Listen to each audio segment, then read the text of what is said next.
इस चीज़ को मैं दोबारा दोहराना चाहता हूँ कि जून के लास्ट हफ्ते में जब सुसाइड से 2 दिन 3 दिन पहले की बात है, तब हम इस चीज़ के में डिटेल में पूरी पता लगा कि ऐसा चल रहा है, लेकिन हमने इस चीज़ को कोई इशू नहीं बनाया। हमने अपने परिवार को सबसे पहले सेफ रखने की कोशिश की कि मैं अपने घर को देखने की कोशिश की कि मैं इस टाइम सबसे बड़ा हूँ घर में। अगर मैं कोई कदम उठाता हूँ या कुछ ऐसा करता हूँ तो मेरा परिवार मेरे पीछे से कहाँ जाएगा। तो मैंने उस चीज़ को वहाँ दबाने की कोशिश की, लेकिन मुझे ये नहीं पता था कि मेरी बेटी 18 घंटे पहले इस बारे में सोशल मीडिया में अपडेट करके जा चुकी कि मैं सुसाइड करने वाली हूँ। अभी आप पुलिस से क्या चाहते हैं? पुलिस से चाहते हैं कि आप 395? सर माफ़ कीजिएगा, अगर मेरी जगह आपकी बेटी तो आप पुलिस से क्या डिमांड करते हैं? 14 साल की लड़की का शोषण हो रहा है, 3 साल से हो रहा है। और जिस बाप को पता लगेगा किस हालात में कब पता लगा, अगर इससे पहले मुझे पता लगता तो शायद मैं अपने तरीके से कोई कार्रवाई कर पाता, लेकिन मुझे पता ही उस टाइम लगा कि मैं बुरी तरह से ऐसा घूम गया कि मैं करूं क्या, क्या स्टेप लूं, कैसे करूं। लेकिन मैं सोच रहा था कि मैं किसी को बीच में लेके बेटी को समझाऊंगा, बोलूंगा, कहूंगा, लेकिन इतना समय मेरे पास शायद नहीं रहा कि बेटी ने पहले ही सोच लिया था कि मैं सुसाइड करना है और वो सुसाइड उसने कर लिया। मानसिक हालत 290 पर जो उन्होंने धाराएं नहीं लगाई है, जो धर्म परिवर्तन का था, वो जरूर लगनी चाहिए। वो तो उन्होंने मेंशन ही नहीं किया उसके अंदर। तो आप उससे मिले पुलिस वाले से? किसी से जी बोला हमने, कहा, लेकिन उन्होंने ला के जो हमें दिया, हम तो उसमें FRI ला के कॉपी दी है, उसमें देखा, उसमें तो मेंशन ही नहीं है। जब आपको हमने एविडेंस दे दिया, सबूत दे दिए, आयतें दे दी, कलमे दे दिए और बता भी दिया कि मेरी बेटी का हैंडराइटिंग है, आपको अगर नहीं है तो आपको GFL लैब भेजिए, आप चेक कीजिए, आप हैंडराइटिंग। मैंने उनके साथ अपने बेटी की एक कॉपी और दी है कि आप मैचिंग करवाइए, आप है ना, सुसाइड नोट की मैचिंग करवाइए, देख लीजिए क्या है क्या नहीं है, वो तो पता लग ही जाएगा उसमें। Advocate Preeti Singh, Chandigarh high court, Punjab and Haryana high court में मैं प्रैक्टिस करती हूँ, समाज की सेवा करते एक्टिविस्ट हूँ। आज का मुद्दा जो है, 17 साल की एक छात्रा ने आत्महत्या की है और वो आत्महत्या के पीछे जो कारण है वो 3 साल से उसका शारीरिक, मानसिक और यौन शोषण हो रहा था। एक व्यक्ति द्वारा, जो 22 साल का लड़का है, अनस सुलेमानी जिसका नाम है, एक सैलून में वो काम करता है और उसने विजय बनकर 3 साल पहले उस लड़की को ट्रैप किया, अपने झांसे में फंसाया, उसका यौन शोषण किया और जब उसके सब बातों से जब उसको अच्छे से प्रताड़ित किया तो उसके बाद उस लड़की ने कहा कि तुम मुझसे शादी करोगे? हाँ, मैं तुमसे शादी करूँगा। उसको झांसे में रखा। बाद में उसने कहा कि मैं तुमसे शादी करूँगा, लेकिन उससे पहले तुम्हें इस्लाम कबूल करना पड़ेगा। और उसके लिए उसने बाकायदा उसको नोट्स बना के दिए, किस तरह से आयतें पढ़नी है, किस तरह नमाज पढ़नी है, क्या करना है, उसकी प्रैक्टिस उस लड़की ने की।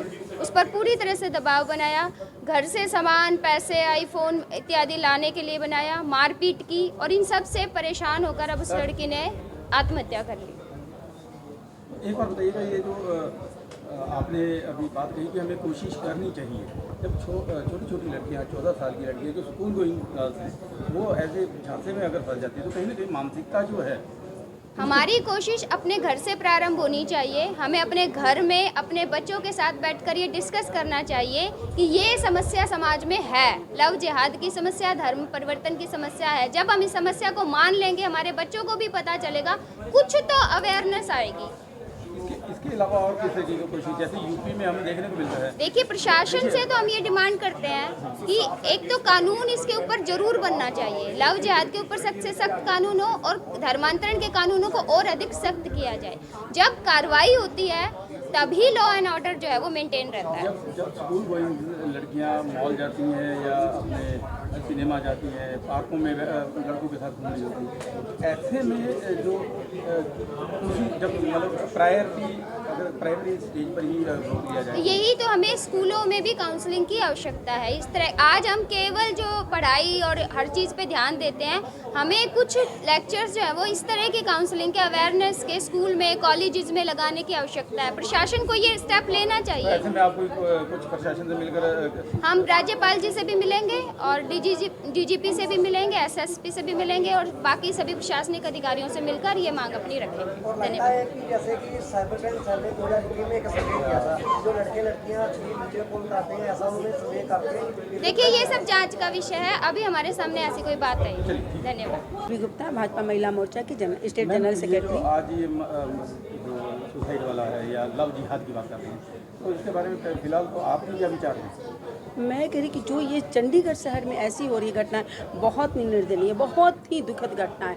इस पर प्रशासन से लेकर सभी को विचार करना चाहिए कि इस तरह की घटनाएं क्यों घटित हो रही है। हमारे बच्चों में क्या हो रहा है कि लड़की, मुसलमान लड़के के पास क्या उसको खिला दिया जा रहा है कि ब्रेन वॉश हो जा रहा है, कुछ खाना में मिला दे रहे हैं या कुछ ऐसी चीज़ें हैं जो उनको पूरी ब्रेन वॉश करती है, कुछ में सोचने की, समझने की शक्ति है उसमें ख़त्म हो जा रही है। तो मैं यही कह रही कि इस पर बहुत ही अच्छी तरह से विचार करना चाहिए और प्रशासन को कठोर कदम उठाना चाहिए। हम देखते हैं मॉल सिनेमा में स्कूल गोइंग गर्ल्स जा रही हैं या पार्कों में हम देखते हैं, तो उस तरीके से कोई ऐसा होना चाहिए कि जिससे अंकुश लगाया जा सके। नहीं, अंकुश तो बच्चों को समझाना है हमें। हम अंकुश हर जगह कहाँ, अब सैलून में वो जाती थी, अब ब्यूटी पार्लर में जाती थी, कहाँ कहाँ हम इस चीज़ को, पर हमारे यही कहते प्रशासन को कि जो मुसलमान चीज़ उनको इस तरह से फैलाने की जो कर रहे हैं उसको बंद करें। हिंदू मुसलमान के अलावा भी अगर जैसे पाकिस्तान से एक लड़की आई है सर, वो जो अपनी मर्जी आती है वो भी गलत कर रही है।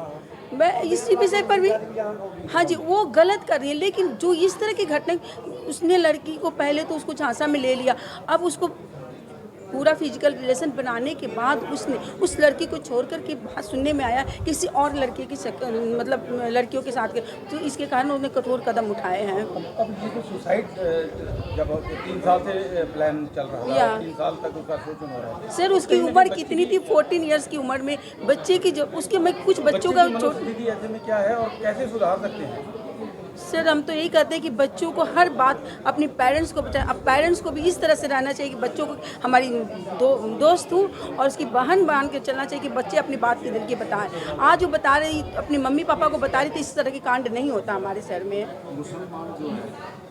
ये मैं मानती हूँ, लेकिन बच्चे ये करें, मुसलमान जो होते हैं उसमें पता नहीं क्या चीज़ होती है, कुछ तो है कि उसको खिलाने के बाद उसको पूरा लड़कियों, हिंदू लड़के बिल्कुल उसके संस्कार की, जैसे वो 3 साल हमारे संस्कार बहुत अच्छे हैं, बचपन से हम लोग भी संस्कार में हैं, जितने भी हमारे सनातनी संस्कार होते सब बच्चों को सिखाया जाता है। बावजूद ऐसी हरकत हो जाती है। मैं वही बोल रही ना सर, उसने होते नहीं, कराया जा रहा है, इसमें कराया जा रहा है, वो अपने आप से नहीं करे, उसको किसी तरह से उसको खिला कर या कुछ उसको पूरा ब्रेन वॉश कर, उसके बाद उसको अपने कब्जे में कर रहे हैं। पुलिस कार्रवाई उस एंगल सर, हमने तो पुलिस से यही करें कि इस तरह पर बहुत ही कठोर अच्छी मतलब कदम उठाना चाहिए कि उसको फांसी की सजा हो और उस लड़के को पकड़ के कि हम बीच में ला कर के आंधे से कोई भी मुसलमान लड़का हिंदू लड़के पर आंख भी उठाकर ना देखे।